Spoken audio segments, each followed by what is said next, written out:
আসসালামু আলাইকুম। এখন আমি আমাদের একজন স্টুডেন্টের ইন্টারভিউ নিব। সে পরীক্ষা কেমন দিল বিস্তারিত বিষয়ে কথা বলবো।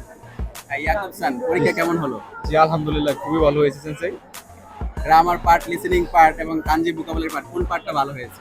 সবচেয়ে ভালো হয়েছে আপনার গ্রামার পার্ট, তারপরে লিসেনিং পার্ট, তারপরে কাঞ্জি পার্ট, সবগুলোই ভালো হয়েছে মোটামুটি। আশা করি ভালো একটা নাম্বার পাবো। আনুমানিক কত মার্ক পেতে পারেন? 140-50 প্লাস ইনশাআল্লাহ। জি জি ইনশাআল্লাহ। ঠিক আছে, আপনার ওই ভালো একটা মার্ক পান এই দোয়া রাখি। রাজ স্যার, পরীক্ষা কেমন হলো? জি আলহামদুলিল্লাহ। Listening part, kanji part, vocabulary part, grammar part কোনটা ভালো হয়েছে সবচেয়ে?